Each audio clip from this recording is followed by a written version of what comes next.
जो जन मेरी शरण है ताका हूं मैं दास, और गेल गेल लाग्या फिरूं जब तक धरती आकाश। कहते पीछे पीछे फिरता, जो बच्चा गऊ की नजर में यूं साईं को संत, वो भक्तों के पीछे फिरे भगत वत्सल भगवंत।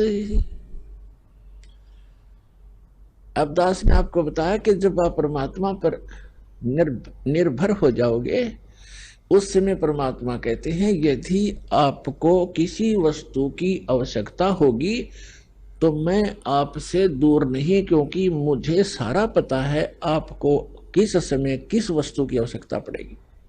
परमात्मा कहते हैं कि जिनको विश्वास नहीं है परमात्मा पे और राम राम भी करते हैं, भक्ति भी कर रहे हैं,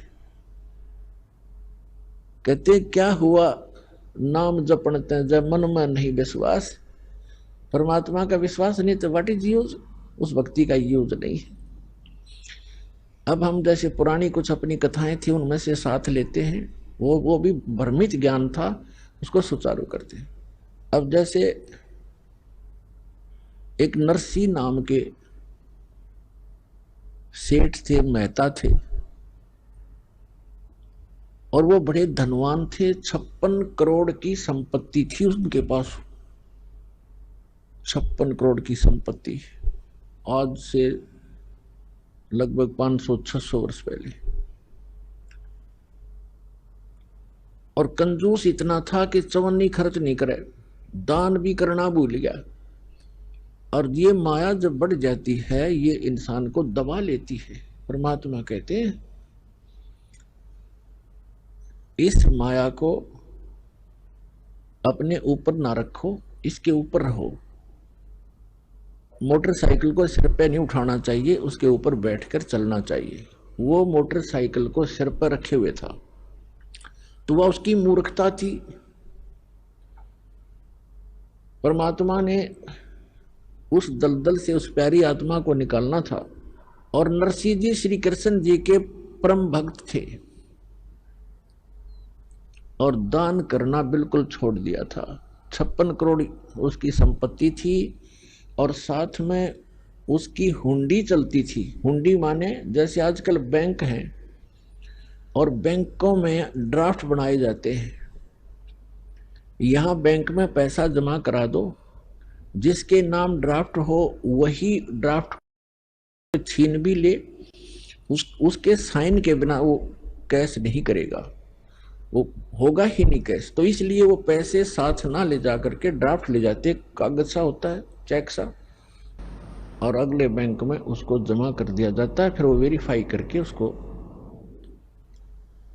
कैश करते हैं। ऐसे हुंडी होती थी राजा की तरफ से, सरकार की तरफ से। ऐसे धनवान व्यक्तियों को कुछ सीमा बनाई थी कि 1000, 2000, 10,000 तक की आप हुंडी एक वर्ष में बना सकते हो,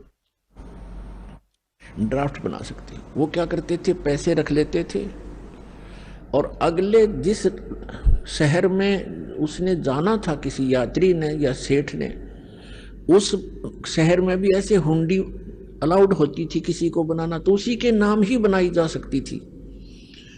और उन दोनों के आपस में प्रमाण पत्र होते थे, उनके सारे वो कागजात उनके एक दूसरे के पास, हुंडी बनाने वाला है। तो ऐसे उनमें से भी एक था, वो दरियों में से। उसकी धर्मपत्नी कुछ धार्मिक ज्यादा थी। उसने कहा कि सभी व्यक्ति नगर गांव के गंगा स्नान करने जा रहे हैं, गंगा घाट पे, मुझे भी चलना है, मैंने भी जाना है, कुछ पैसे दे दो। वो कहने लगा पैसे का क्या करेगी, चल मैं भी साथ चलता हूं। उसने सोचा यह घना खर्च करेगी, मैं थोड़े में काम चला दूंगा। पैदल ले गया वहां से लेकर गंगा घाट तक। और जब स्नान करने लगे वहां ब्राह्मण विपर आ जाते हैं और कहते हैं कि स्नान करने वाले पहले कुछ दान दे तब तुम्हारा स्नान लगेगा। अब ऐसे उसके पास भी आगे परमात्मा खुद एक विपर रूप बना के और कहा सेठ जी दान करो, कुछ दान करो तब आपका स्नान लगेगा, वैसे स्नान से क्या फायदा। तो वो कहने लगा जी दान हम ना लाए, खर्चे खर्चे जोगे पैसे लाए हैं, दान हम फिर करेंगे, पैसा भूल आए हम। उसकी पत्नी कहने लगी दे दे कुछ थोड़ा बहुत ब्राह्मण को, ऐसा क्यों जुल्म कर रहा है तू। कहने लगा चुप रह तू, घड़ी ना बोल रहा है, चुप। नान लग गया। पंडित जी ने फिर कहा कि भाई नरा पानी में गोते मारने तो बात ना बना, कुछ धन का दान कर सेठ जी।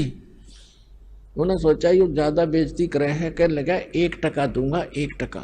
चलो दे दे दो, तेरी इच्छा है।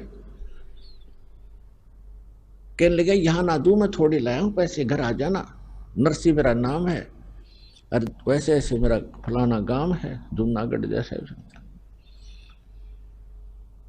और वहां आ जाना, सब जानते हैं मुझे। बोला जी ठीक है, चल प्रॉमिस पक्का है? पक्का पक्का। बोला ठीक है। अब वो स्नान नहा धो के आ गए घर पे। अब उन्होंने तो जाकर गठड़ी रखी थी घर में यात्रा से, पीछे से परमात्मा पहुंच गए विपर रूप उन्हों के न्यू। दरवाजा खटखटाया, नौकर आया। हाँ जी बोलो ब्राह्मण। बोलो महात्मा जी क्या बात है? कि भाई सेठ जी से कहिए, सेठ जी से कहना मेरा एक दान स्वीकार करके आया था वो, और कहना वो ब्राह्मण अपना दान दक्षिणा लेने आया है, कृपा दे में फिर जाना है। नौकर ने जाके कहा जी कोई ब्राह्मण आया है, आपने गंगा जी पर उनको कुछ दान करने का प्रॉमिस किया था, वो अपना दान मांग रहा है। अब सेठ जी ने सोचा ये तो भाई चिपक गया, यहां भी आप मेरा कमबख्त। उसने क्या विचार ला कि आज इस यू यहां 1 टका मांगना आ गया, कल नहीं यो 2 टके मांगेगा, फिर यो 100 रुपए की ऐसे ही पीछे पड़ लेगा, इसने तो रास्ता मिल गया ये। तो सेठ जी ने कहा कि कह दे उसको ब्राह्मण को कि विश्राम कर, 2 दिन बाद आना, अभी सेठ जी थके हारे आए हैं, विश्राम करेंगे। नौकर ने ऐसा ही कह दिया। ब्राह्मण रूप में परमात्मा ने कहा ठीक है भाई, परसों ले जाऊंगा मैं और यहीं विश्राम करता हूं, इसके बाग में लेट जाता हूं। सेठ के, सेठ का बाग था, उसमें खावे फल फ्रूट बिछा गए, चद्दर लेट गए भगवान। अब सेठ जी को बताया गया, सेठ जी ने पूछा गया वो? अगर नहीं जी वो तो सामने लेट गया, बाग में लेटा हुआ है। अब जब तीसरा दिन हुआ फिर जाके दरवाजा खटखटाया कि भाई कहना सेठ जी को मेरा दान दक्षिणा दे, फिर मैंने और भी बहुत काम है। अब सेठ जी ने कहा यूं कह दो कि सेठ तो मर गया, मृत्यु को प्राप्त हो गया। अब उसने जाके नौकर ने कह दिया जी हमारे सेठ जी की मृत्यु होगी ब्राह्मण, हम बहुत दुखी हैं, आप जाओ। तो ब्राह्मण वेशधारी परमात्मा कहते हैं भाई यूं कैसे जाऊं, मेरा यजमान मर गया, अब तो अंतिम संस्कार करवा के जाऊंगा मैं।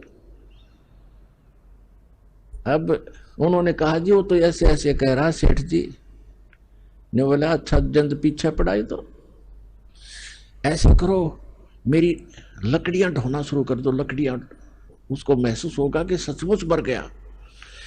और 10-20 जो नौकर थे 5-7 लग गए लकड़ियां उठा कर चलने। अब नगर का सेठ मर जा, सारा गांव इकट्ठा हो जाया कर नगर इतनी भी ना सोचे मूर्खा ने। वो 3-4 दिन लकड़ ढोए, फिर कहने लगा जी क्या करे, क्या हो गया? कि वो तो यहीं खड़ा है, भी कोई बात ना, अंतिम संस्कार हो लेगा तभी जाऊंगा। कहा मेरी अर्थी उठाओ, मेरे लिए उठा लो, मुझे रख कर जैसे मुर्दे को ले चलते। वो लेकर चल पड़े। भगवान ने भी उठा लिया किक्कर की लकड़ी इतनी मोटी और कंधे पर रख ली। चल भाई अपने सेठ को लकड़ी तो दे के ही जाऊंगा। अब चिता पे रख लिया, आग लगाने की को कहा था कि मत लाइयो, उन्हें ये तो कह दिया था कि नहीं मत लगा देना, कदे गलती कर दो। तो परमात्मा बोले भाई सेठ जी तू जीता मैं आ रहा, रकम बख्श मरे तो मत, आत्महत्या तो ना करे, 1 टके के पीछे, चल मैंने माफ कर दिया तेरा टका, मैं जा रहा हूं। बोला सचमुच? कहा सचमुच। तब उठा सेठ जी उस चिता पड़ते हैं, सारी लकड़ी उठवा ली, कहते सारी उठाओ वापस, इतना भी मत छोड़ना यहाँ पर। और पुण्यात्मा ये स्वाभाविक है, जब माया जिसके पास घनी हो जाती है या ऊपर बैठ जाती है और इतना कंजूस हो जाता है वो व्यक्ति उसको कुछ भी आभास नहीं रहता, ऐसा नशा बन जाता है। अब सेठ जी ने सोचा बन गई बात, कटी टंटा गया और निकम्मा।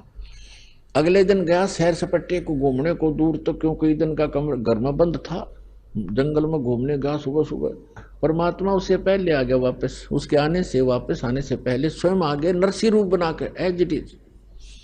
और नौकरों से कहा कि वो व्यक्ति जो 3 दिन से मुझे परेशान कर रहा था ब्राह्मण, आज वो मेरा रूप बना का होगा, और उसको धमका देना और बकवाद करे तो डंडे लगा देना, घना नहीं 1-2 छोटा लगा देना, और कह देना तू बहुरूपिया है, हमारे सेठ को ठगना चाहता है, हम सब जानते हैं तुझे। तो जो ही वो परमात्मा तो बैठ गए नरसी बन के गद्दी पे, नरसी आया सैर सपट्टे करता, नौकर खड़े थे चारों ने पता था ये तो सचमुच आ गया। उन्हें कह रहा हो बहुरूपिया वही खड़ा हो जा, अंदर मत आ जाइए। और वो उनका नाम ले ले कहता है अरे करोड़ी मिले हैं, तो स्वामी को धमकाता है कि हमने सब पता, तू जैसा स्वामी है वहीं खड़ा हो जाना, तेरा डंडे मार देंगे, आज आदेश हो गया है, तूने बहुत दुखी कर लिया हमारा सेठ तो अंदर बैठा है। अब उसके पैरों तले की धरती खिसक गई, सेठ जी का आज तक कर दिया काम इसने, अब ये एक नहीं सुने मेरी। अब उसने क्या किया, किसी वकील एडवोकेट का सहारा लिया और कोर्ट में केस कर दिया कि एक नकली नरसी बनकर मेरी संपत्ति हड़पना चाहता है। तत्कालीन उनको सम्मन हुए और नरसी बुला लिया, परमात्मा को वहीं तुरंत बुला लिया गया, सारी बही बोही कब्जे में कर ली गई। अब सामने गवाही हुई, जब जज ने पूछा कि भाई जो ओरिजिनल बतावा था अपने आप को, जो ओरिजिनल था, उससे पूछा कि इस बही में कोई ऐसा प्रमाण बोल पढ़ के सुन, वो हमें बता जो हम इसमें वेरीफाई करें कि तो सचमुच नरसी है, मालिक है। उसने बता दिया, 2-4 बातें याद थी, ऐसे ऐसे लड़की का विवाह किया था, उसमें इतना दान किया था, ऐसे लिखा है इसमें, एक समय ऐसा हुआ था, 2-4 बातें याद थी, घनी नहीं थी। फिर वो दूसरे परमात्मा से पूछा कि भी बोलो आप। परमात्मा ने सारी बही सुना दी ए से लेकर जेड तक। अब वो ओरिजिनल नरसी तो डुप्लीकेट सिद्ध कर दिया कोर्ट ने, और परमात्मा ओरिजिनल नरसी कर दिया। अब नरसी बैठ गया माथा पकड़ कर जंगल में जाकर बड़ी में बाहर कि ये कौन से जन्म का दुश्मन था, मेरी सारी संपत्ति हड़प ली। फिर परमात्मा गए विपर रूप धारण करके, कहने लगे नरसी भक्त। उसने देखा कि हाँ बोल, ईब के चावे तो मेरे थे, ईब के चावे है। तो कहने लगा मैं आपसे ये चाहता हूं कि आप अपना जीवन सुधार लो। सुधार दिया जीवन, तने मेरी सारी संपत्ति हड़प ली। परमात्मा बोले कि संपत्ति पहले भी मेरी थी या तेरा भूल थी, काया अपनी है नहीं, ये माया कहां से हो। जब तेरा शरीर अपना नहीं है मूर्ख, इन चांदी के सिक्कों को तू अपना मान रहा है, तेरी बुद्धि भ्रष्ट होगी। और चरण कमल में ध्यान रखो भाई, इन दोनों को खो, इनको भूल जा। नंगा आया जगत में, नंगा ही तू जावे, बीच में ख्वाबी ख्याल है, ये मन माया भरमावे। वो पृथ्वी पति चकवे गए, जिनके चक्कर चलंत, रावण सरीखे कौन गिने भाई, ऐसे गए अनंत। अगम निगम को खोज ले, बुद्धि विवेक विचार, उदय अस्त का राज मिले तो बिन नाम बेगार। तो परमात्मा ने कहा कि तुझे एक शर्त पर तुम्हें दे सकता हूं वापस। अब क्या के शर्त है तेरी, बता। कि आप इसको दान कर दो, आपके लिए बहुत भयंकर सिद्ध हो जाएगी। आपने तो कोड इकट्ठा कर लिया, अरे संतान तेरे नहीं, एक बेटी थी उसकी शादी कर दी, भले आदमी क्या करेगा इसका। तेरी मृत्यु के बाद ये तेरे हकीकी बांटेंगे, ये चेता हुआ कि भाई, और तू बनेगा गधा। ऐसे धन वैसे नहीं जुड़ता, ये धन 2 के 20 बना रखे। मैं तेरे हित में कह रहा हूं भाई। काफी देर सत्संग सुनाया, परमात्मा ने बुद्धि ठिकाना आ गई। कहने लगे परमात्मा के, जब तू इसको दान करेगा तो दूंगा ना, तेरे तो तक गईया, और दान करेगा तो तेरे पाप कटेंगे, कुछ सहारा मिलेगा तुझे। उसके बाद समझ में आएगी कि आप जो कहोगे मैं वही कहूंगा, वही करूंगा।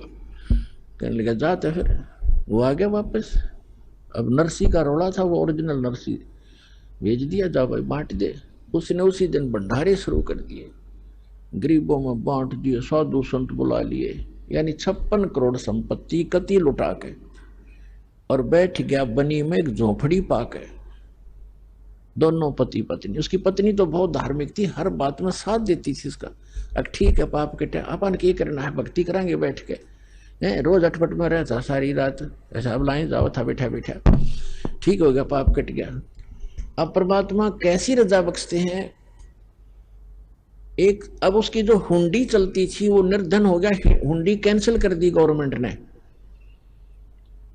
और उस पहले उसका बहुत बोलबाला था, तो 4 भगत आगे, उन्होंने द्वारका जाना था, द्वारका के दर्शन करने द्वारका जाना था। जैसे आजकल जाते हैं भ्रमित होकर के भगवान वहां रहा करते द्वारका में। द्वारका तो समुद्र में है, वैसे बाहर थोड़ा सा वैसे मंदिर बना रहे हैं अलग से, द्वारका तो खत्म हो ली थी, फिर भी वहां जाते हैं दर्शनार्थ श्रद्धालु।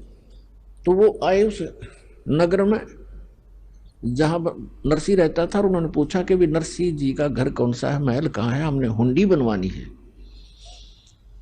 तो लोगों ने मजाक कर दिया कि वो आजकल बाहर सन्यास ले रखा है उसने, और धनवान एक नंबर का है, सेठ है वो, लेकिन आजकल वो नखरे बहुत करता है, 1-2 बार नाटेगा वो, तुम मना करेगा हुंडी बनाने को, लेकिन तुम करड़ा सा होगे ना तब बनाएगा।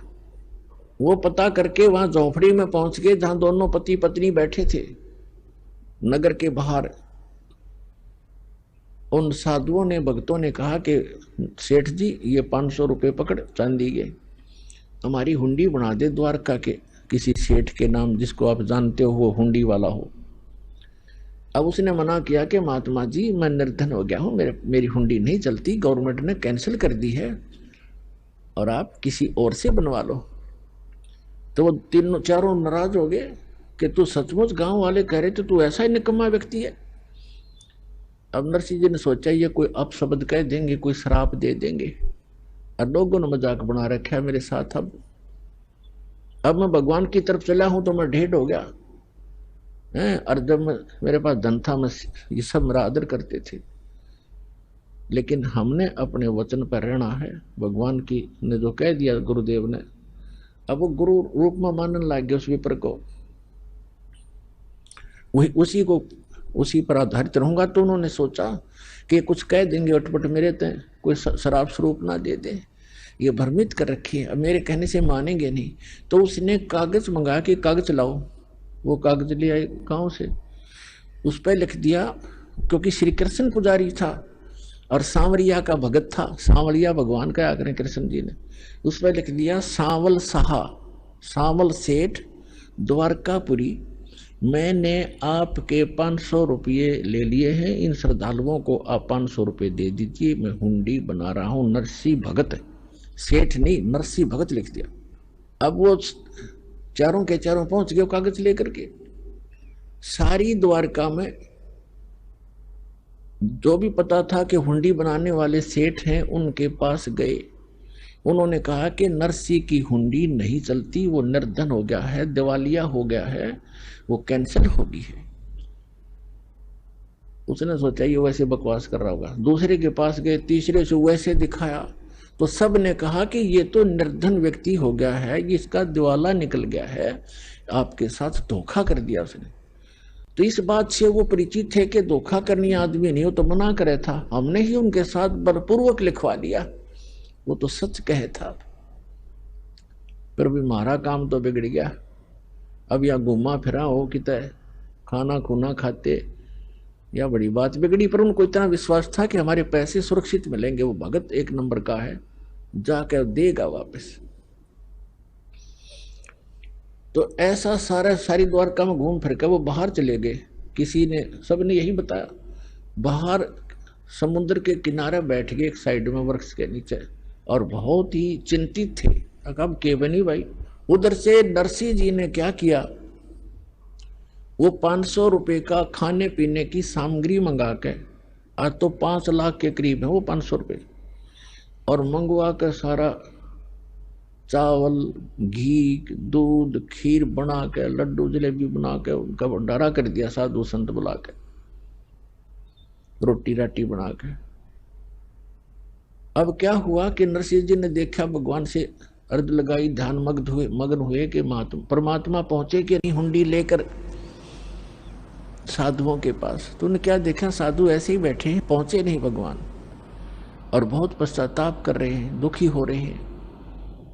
तब उसने, नरसिंह ने अपनी पत्नी से पूछा कि जो 500 रुपए थे साधुओं के, उसमें से जो सामान मंगाया था कुछ बचा है क्या घर पे? उसने बताया कि जो रोटी बनाने के लिए सूखा आटा अलग रखते हैं, हमारे यहाँ पलोथन कहते हैं उसको, पलोथन, और उसमें लोई को लगाकर फिर ऐसे पोते थे, ऐसे रोटी बनाते थे, वो हाथ के ना चपता आटा, इसलिए वो थोड़ा सा आटा सफेद रह गया था, तो उसको पलोथन कहते हैं।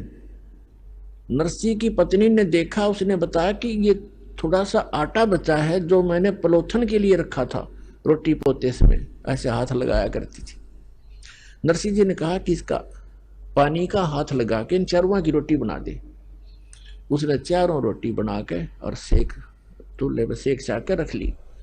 इतने में परमात्मा पहुंच गए एक साथ दूर रूप बना के, और कहने लगे, भाई भगत भूख लगी है और कुछ भोजन दे।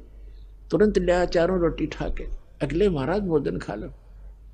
अब वहां भोजन भोग लगाया भगवान ने, और वहां सांवल शाह नाम का एक सेठ बन गए, और जैसे वो मारवाड़ी सेठ होते हैं ना, बड़ी बड़ा साफा दोहरी धोती, कान में कलम टांग रखी, पेन और काख में बही, और पहुंच गया वहां पर उन साधुओं के पास। और परमात्मा ने कहा कि अक्षमा करना महात्माओं, कुछ आने में देरी होगी मुझे, मैं सांवल शाह हूँ, सांवरिया सेठ हूँ, और नरसिंह जी ने जो हुंडी भेजी थी, आप मुझे वो कागज दो। वो कागज दिया और कहा, आ जाओ तुम्हें ये पैसे दूंगा। चांदी के सिक्के चला करते। वहां उस द्वारका के मेन बाजार में चौराहे पर कहा, यहाँ चद्दर बिछा लो। जो मजाक कर रहे थे ना वो द्वारका के सेठ उस भगत की मजाक कर रहे थे, भगत का खिल्ली उड़ा रहे थे, उनका मुंह बंद करने के लिए चौपड़ के उस द्वारका के बाजार के चौराहे पर कहा कि यहाँ चद्दर बिछाओ, और अपना पूरा बैग ले रहे भर के, गठड़ी वह धर ली, और वहां करें, सुन ले भाई महात्माओं, 1 2 3 आवाज लगा लगा के गिने और खड़का करें, अक्सर चारों तरफ लग गए, देखने सेठ इकट्ठे हो गए। 500 रुपये गिन दिए चांदी के, कति काचे काचे नए नए, बिल्कुल जैसे आज ही बनकर आए हों, और कहा, भाई नरसिंह जी को कह दिया उसका दास हाजिर रहेगा, 1 करोड़ हुंडी दे दे, दास आगे खड़ा पाओगा।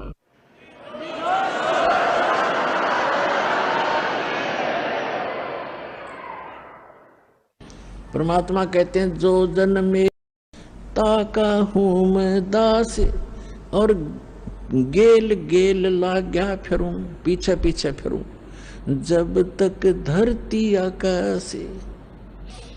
जो बच्चा गऊ की नजर में, यो साईं को संत, भक्तों के पीछे फिरे, वो भक्त वत्सल भगवंत। अब फिर क्या होता है? गरीबदास साहिब जी ने परमात्मा कबीर जी के बारे में बताया है, नरसिंह जी की हुंडी दीनी, वह सांवल सा कहाया, द्योती का ब्याह भया, तब भात भरण को आया।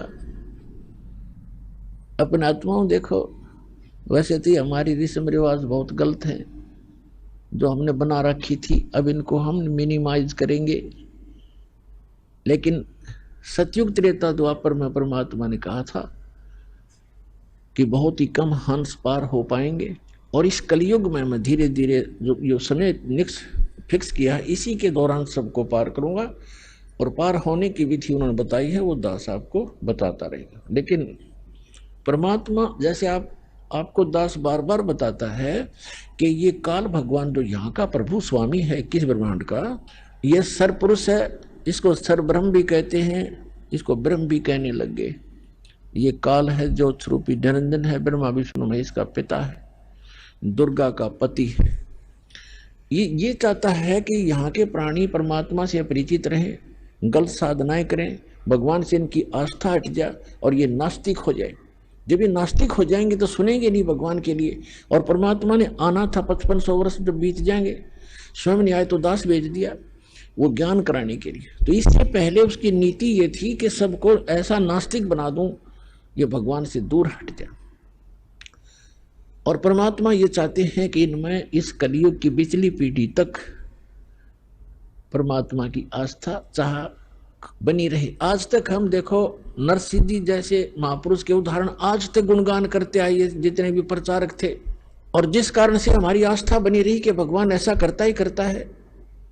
लेकिन ना उन प्रचारकों को कभी ऐसा हुआ, ना उनके उपासकों को कभी ऐसा हुआ, लेकिन उसके कारण हम डटे रहे कि भगवान ऐसा करता है, ऐसा हुआ है तभी तो गुणगान हो रहे हैं। अब क्या हुआ कि एक दिन लड़की ब्याह रखी थी, विवाह कर रखा था, उसका लड़की जवान होगी, उसका विवाह हुआ। उसके विवाह के लिए लड़की आ गई बात नौतन, यानी अपने पिता, ऐसे रिवाज बना रखी अपन ने, तो ये रिवाजें अच्छी नहीं है। फिर भी भगवान ने दुखी होना पड़ा, उसके लिए भी बहुत कुछ करना पड़ा। अब उसकी लड़की आई और पिता से कहा, पिताजी आपकी ज्योति का विवाह है, इस दिन बात है, आप आइएगा। तब उसने कहा कि मैं निर्धन कंगाल बेटी, ना मेरे पास दाम धन नहीं, पर आऊंगा बेटी मैं सुमरूंगा राम। जैसा भी कंगाल हूं मैं तेरे द्वार पर अवश्य आऊंगा। लड़की चली गई। लड़की जैसे वहां प्रतिफल में कुछ दिया करते हैं, बेटी जावे भात नौत का, कुछ नहीं दिया। इसको देखकर उसकी सास, लड़की की सास ने बहुत कुछ उलाहने दिए, लड़की को बहुत बुरा भला कहा कि उसने नाश कर दिया, सारी संपत्ति लुटा दी, कंगाल होकर बैठ के हमारी बेइज्जती करवा दी, कदे कदे हमारी इज्जत शिखर में थी। अब लड़की बोल रहा क्या, बेचारी सबर का घूंट आंसू में टपकाने लगी, बैठ गई एक तरफ जाकर। अब नरसिंह चिंतित हुआ कि कैसे वहां पहुंचेंगे, कौन मेरा साथी होगा। यदि वो सेठ होता और भात आ जाता, उसके साथ जाने वाले सैकड़ों इकट्ठे हो जाते गांव नगर के आदमी, और उस दिन कोई नहीं आया। कुछ अंधे सूरदास आया करते थे, नरसिंह जी की झोंपड़ी पर बैठ जाते थे, सत्संग करते थे, विचार विमर्श करते थे, फिर चले जाते थे। उनमें एक शिक्षण नाम का बुद्धिमान था सूरदासों में। उसने कहा कि आज नरसिंह तेरी बात में कसक नहीं, तेरी आवाज में कोई चिंता टेंशन बन गई। उसने बताई कि ऐसे ऐसे लड़की आई थी और ज्योति का भात आ गया है और ये चिंता बन गई मैंने। सूरदास अंधे ने कहा कि भाई भगवान पर भरोसा रख, दिल ना तोड़े, हम चलेंगे तेरे साथ। ने बोला नगर का कोई साथ नहीं हो सकता। कहने लगे हम चलेंगे सारे के, वो 16 जने थे गिनती में। बोले हम चलेंगे तेरे साथ, चिंता ना करे, कोई बात नहीं, देखी जाएगी जो भगवान उड़े इज्जत होते बेइज्जती पर बेटी के द्वार पर खड़े जरूर होंगे चल के। तो वहां सफर करने के लिए पहले बैलगाड़ियां थी, अब बैलगाड़ी उसके पास नहीं, गांव से मांग कर लाया। किसी ने बैल ऐसा दे दिया जो घर से मांगी वस्तुधारी ऐसे देते थे जो घर से रिजेक्टेड सी हो। किसी से एक बैल मांग गया, किसी से दूसरा, उन्होंने ऐसे दे दिए काम चलाऊ से, निकम्मे से बैल। और बैलगाड़ी थी खराब सी, वह पक्का दिख दे जा सेठिया। अब सेठ ने वही बैल दोनों जोड़ कर गाड़ी ले ली, बैलगाड़ी। 16 सूरदास उसमें बैठ के, वो उसके मित्र।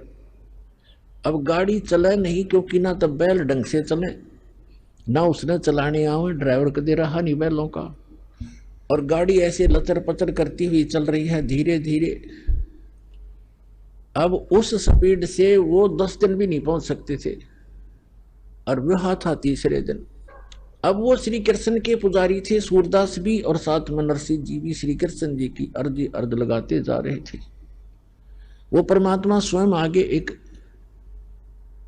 एक कारीगर का रूप बना के और उनसे कहने लगे कि भाई नरसिंह सेठ, मैंने भी उस गांव में जाना है, जिस गांव में उन्होंने जाना था उससे एक गांव पहले का नाम बता दिया नरसिंह जी का, और कहने लगे मुझे भी बैठा लो अपनी गाड़ी में, साथ में भी चल पड़ता हूँ। नरसिंह जी कहने लगे बैठ ले बेशक गाड़ी में, पर हम लगता है ये रास्ते में रह जाएगी, ये बहुत खराब है, करने वही पड़ी है। तो उसने कहा कि मैं मिस्त्री हूँ, आप एक बार नीचे उतरो और मैं इसको ठीक ठाक कर लेता हूँ, फिर चलाएंगे। नरसिंह जी ने कहा कि देखो मेरे पास पैसा नहीं है किराए कुछ देने को, मैं तो भगवान के शब्द सुना दूंगा तुझे। तो कारीगर रूप में भगवान बोले कोई बात ना, मैं कुछ नहीं लूंगा आपसे, मैं आपके साथ बैठकर भी तो चलूंगा। अच्छा फिर ठीक है। तो पुण्यात्माओं, जितने आज तक ये प्रचारक हुए हैं, ये जितने आज तक प्रचारक हुए हैं, उन्होंने श्री कृष्ण जी को सुप्रीम पावर मानकर और नरसिंह जी को उसका भगत जानकर उनका एक महिमा का शब्द बना रखा है, वो सुनाता हूं आपको। लेकिन सच्चाई जो है वो दास आपको बताएगा। अब उन्होंने कैसे बताया है, अपनी देसी लैंग्वेज में, हरियाणवी लैंग्वेज में बना रखा है। गाड़ी आले मन बैठा ले, एक बहो गाड़ी थाम भाई मैं हार लिया। गाड़ी आले मन बैठा ले, एक बहो गाड़ी थाम भाई मैं हार लिया। अब परमात्मा खड़े हैं, एक कारीगर के रूप में, सारे इंस्ट्रूमेंट औजार ले रखे, उपकरण, आरी भी, ऐसे काटने पीटने की बसोली सारे ले रखे हैं। और क्या कहते हैं, गाड़ी आले मने बैठा ले, एक बहो गाड़ी थाम भाई मैं हार लिया। नरसिंह जी जब न्यों बोले, या गाड़ी मेरी पुरानी है, प्रभु जी फिर न्यों बोले, भाई के मेरे त छानी है। प्रभु जी फिर न्यों बोले, क्या मेरे त छानी है। नाम कृष्ण जात का खाती, ये जानू सारा काम भाई मैं हार लिया। गाड़ी आले मन बैठा ले, एक बहो गाड़ी थाम भाई मैं हार लिया। प्रभु जी फिर लगे समारण, ले हाथ में आरी जी। नरसिंह जी की वा टूटी गाड़ी, अरने आप समारी जी। प्रभु जी जब लगे संवारण, ले हाथ में आरी जी। नरसिंह जी की वा टूटी गाड़ी, अरने आप समारी जी। नरसिंह बोला मैं शब्द सुना दूं, ना देने को दाम भाई मैं हार लिया। गाड़ी वाले मने बैठा ले, एक बहो गाड़ी थाम भाई मैं हार लिया। 16 सूरदास बैठे गाड़ी में, रटे राम की माला जी। 16 सूरदास बैठे गाड़ी में, वो रटे राम की माला जी।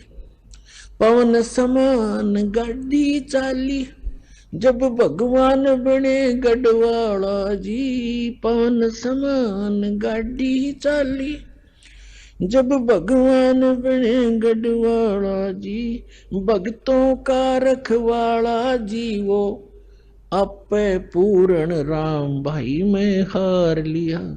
गड्डी आले मने बैठा ले, एक बहो गाड़ी थाम भाई में हार लिया। बैलों बल बैलों में आया जी, बैलों ऊपर हाथ फेर दिया। बल बैलों में आया जी, कई रोज का पंथ विकट था, पल माहे पहुंचाया जी। कई रोज का पंथ विकट था, पल माहे पहुंचाया जी। वो प्रभु खाती चला गया भाई, कर संतों प्रणाम भाई मैं हार लिया। गाड़ी आले मने बिठा ले, एक बहो गाड़ी थाम भाई मैं हार लिया। कृष्ण तो रथवान बने, ये कबीर बने रखवाला रखवाला जी। कृष्ण तो रथवान बने, कबीर बने रखवाला जी। जो सतगुरु के शरणा आगे, वो भगत जीत गए पाला जी। जो सतगुरु की शरण आगे, वो भगत जीत गए पाला जी। संत करे नहीं टाला जी, परमेश्वर करे नहीं टाला जी। वो सारे सबके काम भाई मैं हार लिया। गाड़ी आले मने बैठा ले, एक बहो गाड़ी थाम भाई मैं हार लिया। इन कथाओं से हमने शिक्षा लेनी है, क्योंकि पहले तो हम बालक थे। हमने कोई कह देता कि ये आसमान बहुत निकट था, दादी अम्मा ने एक सितारा तोड़कर और ऐसे ऐसे कर दिया इसलिए दूर भाग गया, तो हम सारी मान लेते थे ऐसे होगा। अब हम ये बातें नहीं सुनेंगे किसी की कि श्री कृष्ण जी ने ऐसा कर दिया, फलाने ने ऐसा कर दिया। गीता अध्याय नंबर 15 के श्लोक नंबर 17 में स्पष्ट किया है कि उत्तम पुरुषत्व अन्य परमात्मा की उदारते, यह लोक धर्म अवश्य विवर्ती अवैश्वर है, जो सबका धारण पोषण करता है, सबकी केयर टेक करता है, तीनों लोकों में सबका वही एक ही मालिक है। वही सब अपने भगत से पहले पुण्य करवाता है, फिर उसके आधार से अब स्वयं ही उसकी मदद करता है। तो कहने का बात यह है कि नरसिंह जी जब नो बोले, नरसिंह जी ने कहा कि गाड़ी मेरी पुरानी है, कंडम है, ये चल नहीं पा रही है, तो परमात्मा ने कहा ये क्या मेरे तो छन्नी है,